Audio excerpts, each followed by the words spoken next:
Hi, today we are going to differentiate trigonometric functions. So we are going to differentiate sine, cos, tan, all those functions. And please look at your formula sheet. When you look at your formula sheet, it is given very clearly.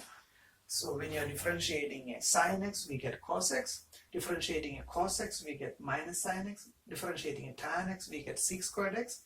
Differentiating cosec x, we get minus cos x as cot x.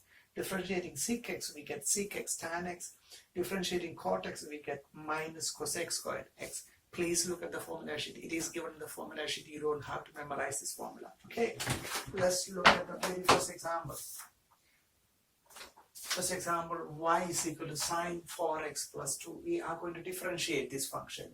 When you differentiate this one, dy over dx, or we call it as y dash. Now look at this one. This is a sine function. When you're differentiating a sine function, we get cos. Remember that bracket, you write that bracket as it is 4x plus 2. Now we are going to use a chain rule. Can you see that bracket 4x plus 2? We are going to differentiate that 4x plus 2. When you're differentiating 4x plus 2, we get times 4. The answer is 4 cos 4x plus 2. That's answer. Okay. Number 2.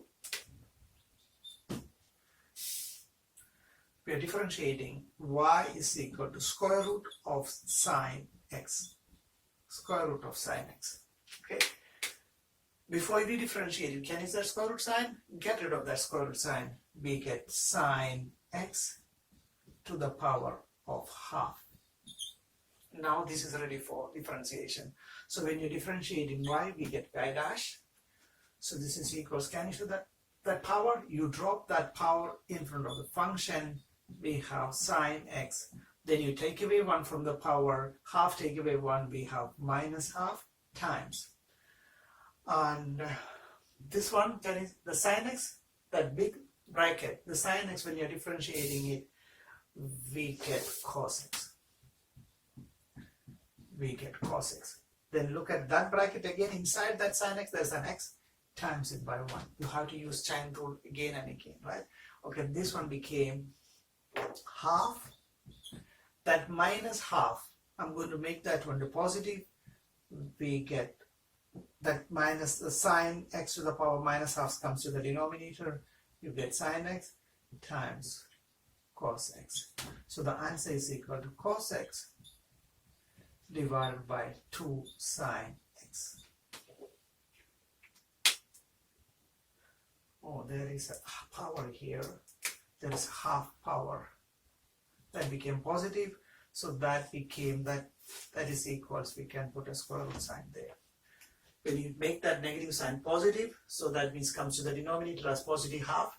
That positive half, sine x to the power half, we can write it as 2 times square root of sine x. Okay. Number 3. Y equals sine square root of x. Okay. Now we are going to differentiate this one. When you're differentiating this one, we get y dash is equals. Can you see that sign? So I'm going to put them in a bracket. Sine x, when you're differentiating sine x, we get cos square root of x. We're going to use a chain rule. Times we are going to differentiate square root of x. Let's say I'm going to differentiate square root of x. Square root of x, I'm going to write it as x to the power half.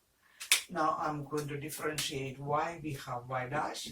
So you drop that x, a half in front of the function x.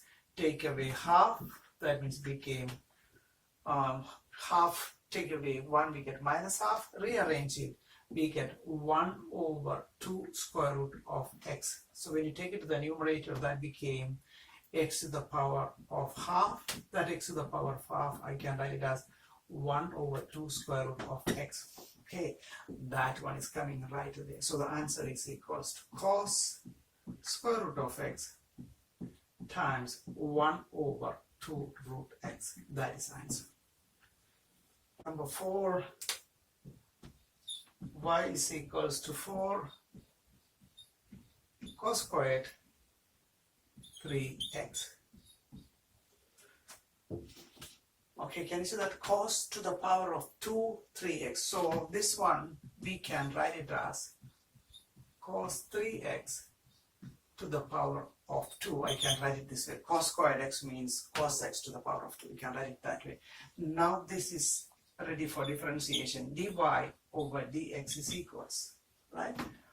4 times, you drop that power in front of the function, we have 2 cos 3x.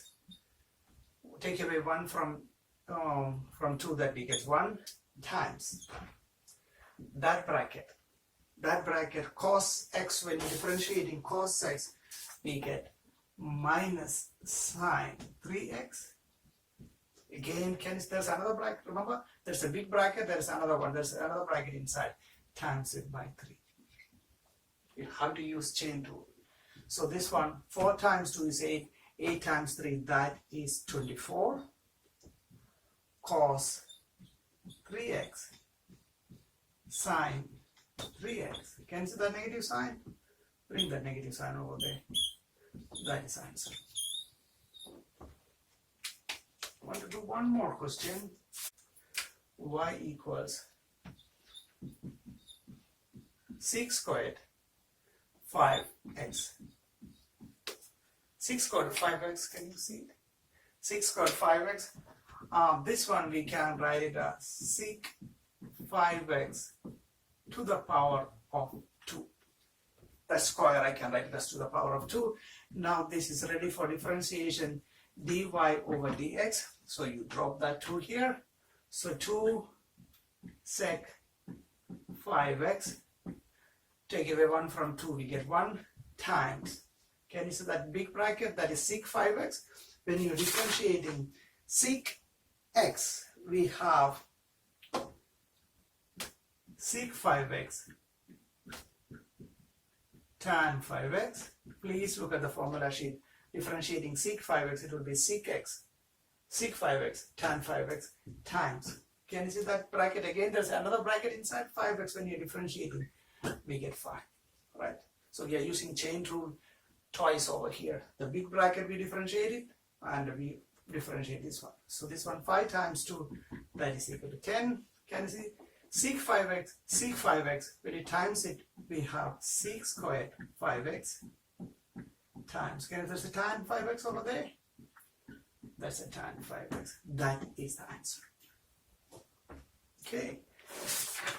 Now, calculus workbook, page number, you can start from page, oh, there's only one page, page number 105. Thank you.